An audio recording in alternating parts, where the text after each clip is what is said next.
Hello, it is Thursday, August 28th, 2025. I'm Chris Remo, and welcome back to the New York Times Crossword Daily Solve. It's a Thursday crossword today, which means we're going to be solving what should be a puzzle with a fairly interesting or intricate theme. And that's what happens most Thursdays. It could be a tricky puzzle as well. And this potentially intricate, interesting, or tricky edition of the Daily Solve has been brought to us by Matthew Drake, Josh Allen, and, as always, the indomitable Showmaster and the indefinable Charlie Paget. Thank you so much to the four of them, benefactors of the Daily Solve Patreon campaign, for their generous support. They, of course, sustain this channel. They keep this series going, and for that, I'm very grateful. Thank you so much to the four of them and to everybody who supports the channel via Patreon. If you'd like to do just that, you can head to patreon.com/dailysolve or click the description field link where you'll find bonus videos available to patrons. And for benefactors, like those I've just mentioned, there's of course the Let's Check the Crosses official Daily Solve mug available as well. And do enjoy the most recent patron Q&A that went up the other day. Thanks to everybody who supports the Patreon campaign at any level. All right, let's get on to today's crossword. It's a debut construction, so welcome to our constructor, Joel Woodford. It's a Thursday-themed puzzle. The Thursday puzzles often have some kind of fun twist or interesting surprise to the theme. Let's find out what it is today. It was edited, as always, by Will Shorts. Let's start solving. Table for one's TV dinner, perhaps. That could be a tray. No, sorry, it's your lap, I suppose. Yes, sorry. The TV dinner goes on your lap. And I'm going to pause the video and adjust my microphone position. Okay, it was a bit forward, and felt I was craning my neck unnecessarily. All right, problems with a live stream, maybe. This could be lags, episodes of lag. For one. It could be for one as in for a single person, but it could also mean for one as for example. Oh yeah, as in? No, not sure about that. Period that begins with a day of pranks, abbreviation. April? Begins with April Fool's Day, perhaps? For one. Oh, a pop, as in it costs 5 for a single one. It's 5 a pop. That could be it. Mark one's words. Proofread? Yeah, to mark is in to kind of copy edit, to correct an essay or something like that. A manuscript, perhaps. Recently dated. And that is highlighting 66 across, which says, all right, it's very vague. Feature of the clues for 17, 25, 41, and 52 across. All right. So we don't know what that's about yet. At least I don't know what it's about, obviously. It's used for wrapping up a film. Spool. Wrap up a film reel. Let's see. Blank ever. Not ever? Doesn't look right. Top up. Fill, to fill someone's glass, to top it up. Do I ever, you might cry. There we go. That's what that is. And then rice dish seasoned with saffron. Paella. Yeah, that looks good. Early tech giant. AOL, maybe? An early internet service provider? To take it easy is to sort of loaf around. What about up here? A messy abode, a pigsty? Yeah, that works. Weakness. If you have a weakness, you have what? An anemia, maybe? That might be too strong for weakness. It's like a more severe deficiency. Stop for the night, say. An inn could be a stop for the night. Social studies subject. Oh, geography, I suppose, if you're studying social studies in secondary school. This looks like good enough.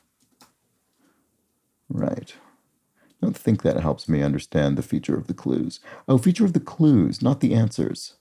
The clues. Recently dated. No guts. Battle carriers. Packed lunch.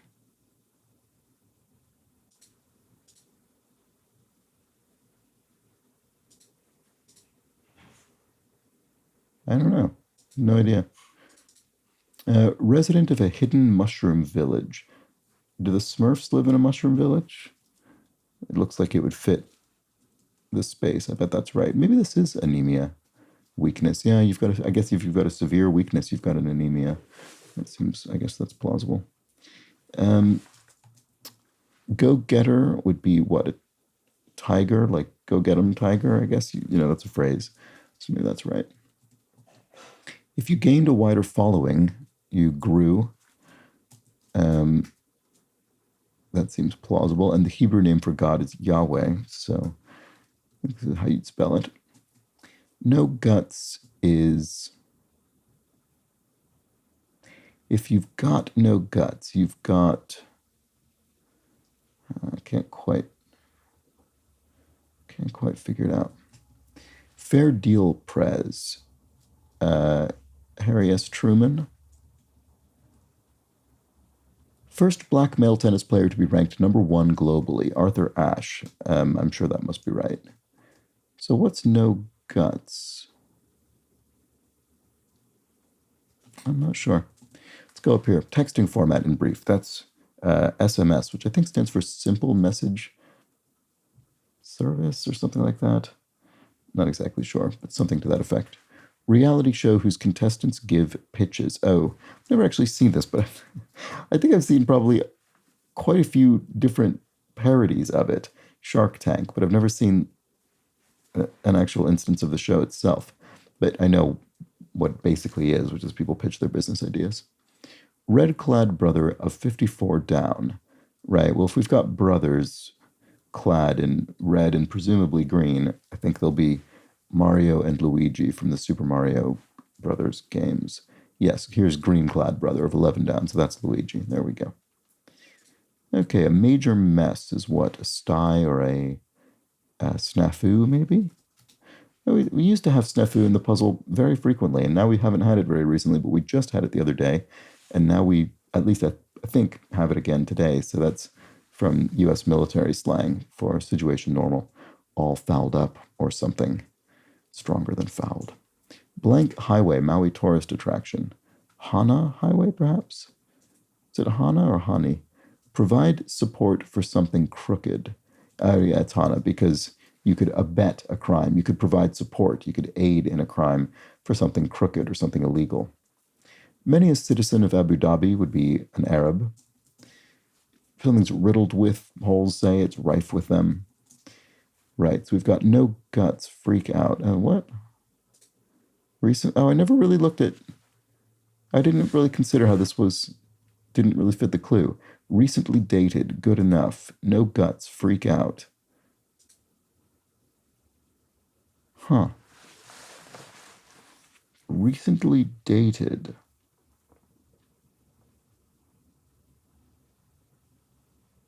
What is going on with these clues? I wish I could just see whatever's happening, but I can't. I can't quite see it. I just can't see it. I don't know what's happening. No guts, freak out. No guts. Go nuts. To freak out is to go nuts. No guts is an anagram of no guts. No guts, go nuts. Do we just switch the first letters? Decently rated, we do. Okay, it's not anagram. I mean, it is, I guess, technically anagrams, at least in these cases. But really what we're doing is we're switching either the letters or the consonant sounds. It might turn out to be consonant sounds, but so far it's switching the letters of the first and second words. We're swapping them.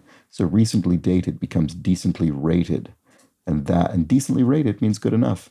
Just as go nuts means freak out. Okay, good. I'm glad to have finally spotted that. So that's very good. Let's see what do I think I have any idea what this means? Feature of the clues. Letter swap? Does that fit? I mean, I can't imagine I'm just going to guess that right on the first try, but I mean, it might be something like that. Blank Darcy, co-star of HBO's House of the Dragon. I have no idea. It's partly an assessment of logical reasoning, for short. Yeah, okay. This is probably wrong. But we'll come back to it. But I'm pleased to have at least seen the basic concept of the theme. Where someone might ask for a screwdriver, a bar. So screwdriver is a simple mixed drink. And then blank party pre-wedding activity informally.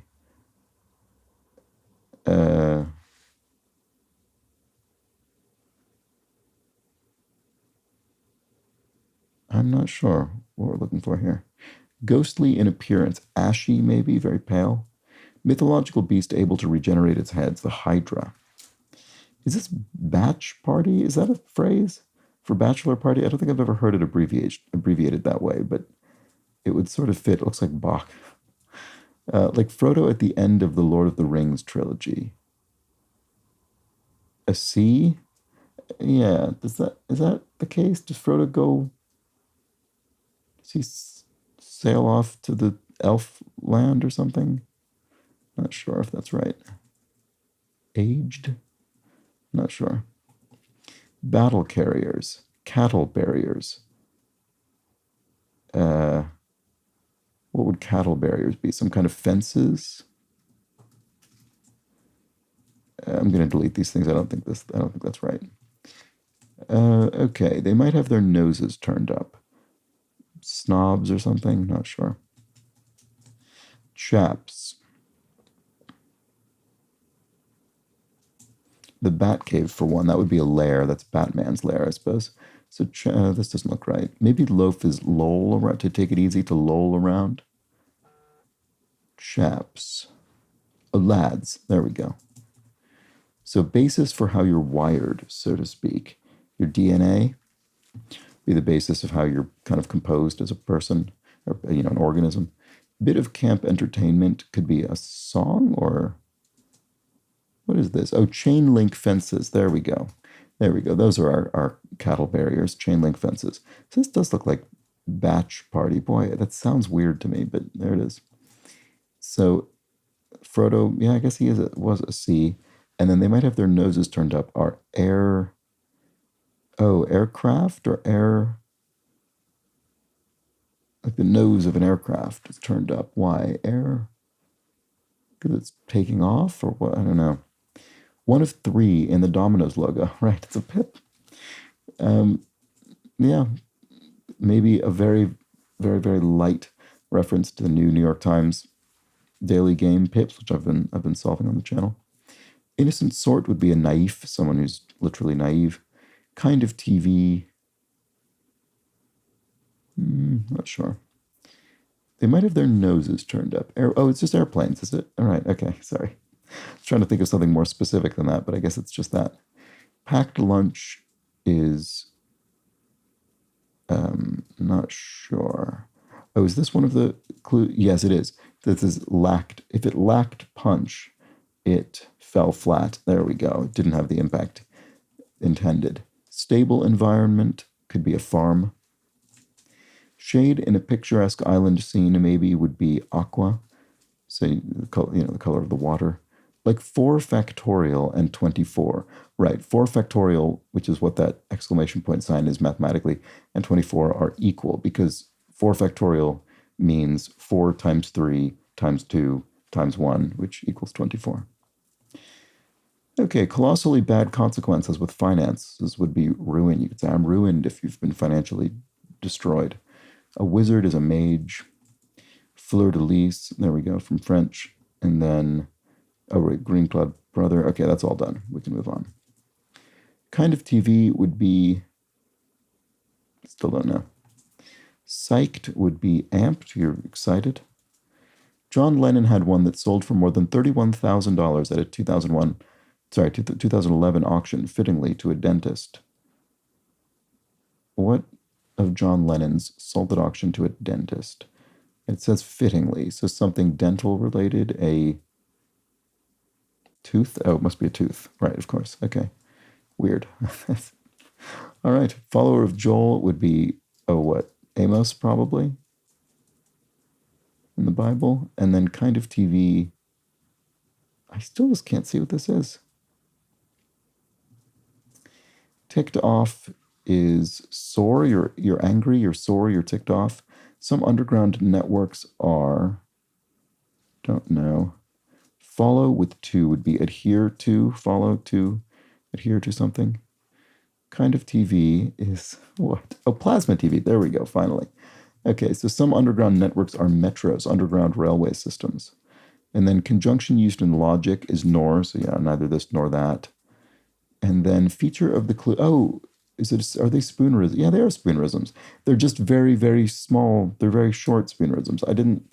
Um, I didn't think of this, even though it should have been very obvious.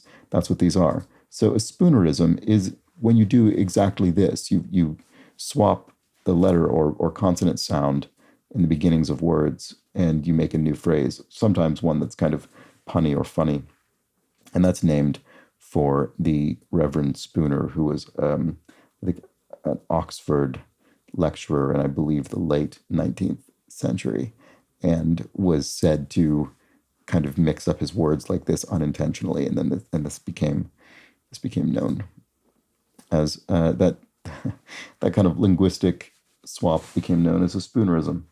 So the one I always remember is, I'd rather have a bottle in front of me than a frontal lobotomy. And that's what I think of as a spoonerism, as kind of a phrase or a sentence, a sort of longer phrase or sentence. It didn't occur to me in these very, very small phrases, but these absolutely are spoonerisms, and it makes more sense to write clues this way because they read very normally. These all read like very normal clues until you understand what you have to do to them.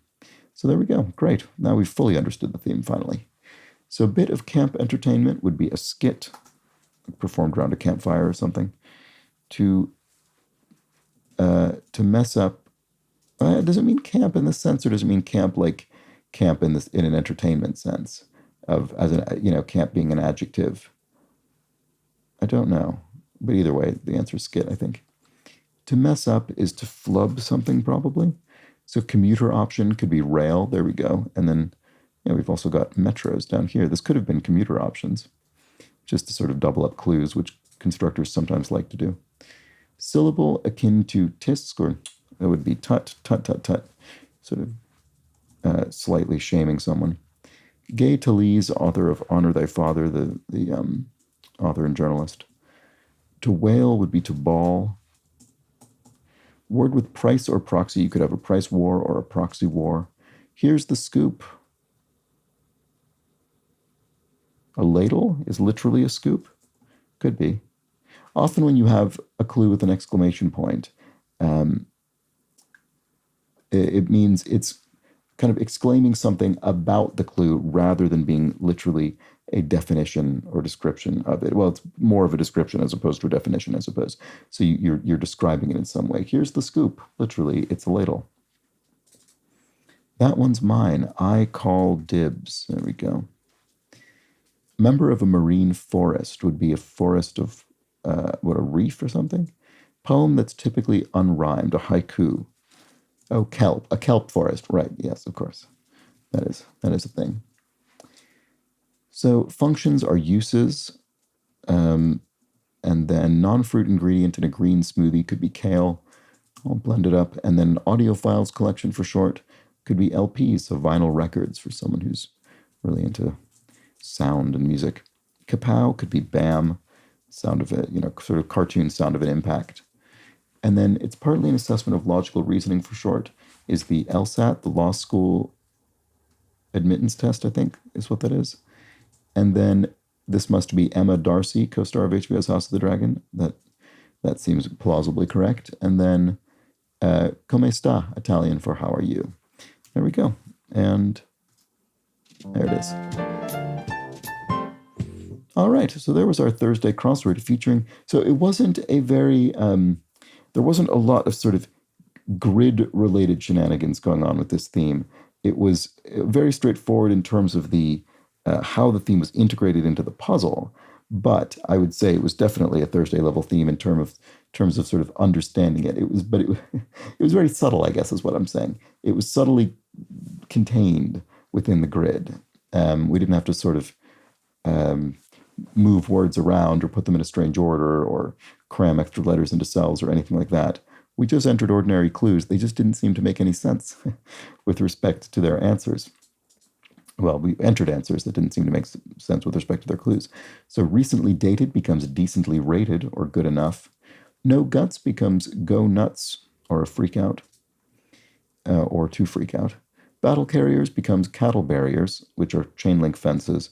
And finally, packed lunch becomes lacked punch or fell flat. Each one of those is a spoonerism, a feature of the clues for those 4 answers. And there we have it. Very nice Thursday crossword. I think that's a good, solid Thursday theme. And some people perhaps have encountered the concept of a spoonerism. I think spoonerisms have come up maybe a handful of times in the crossword before, and there are usually some people who have not encountered that phrase. So it's always nice. We've now got a revealer that tells you what these are, and you can obviously, I'm sure some people looked it up to understand further, but there we go. Let me know how you fared with this one in the comments below the video or the Daily Solve Discord chat server. Always curious to know how people fared with these puzzles, especially when there's something interesting thematically going on. And do consider subscribing to the channel on YouTube if you've been enjoying these videos. I'll be back tomorrow for the Friday edition of the crossword. We'll not have any spoonerism. Well, you might have a spoonerism only if explained in the clue, I suppose, but it won't have any thematic spoonerisms because there shouldn't be a theme. It'll be a Friday themeless crossword, so join me. But until then, please do have an excellent remainder of your Thursday. Take care.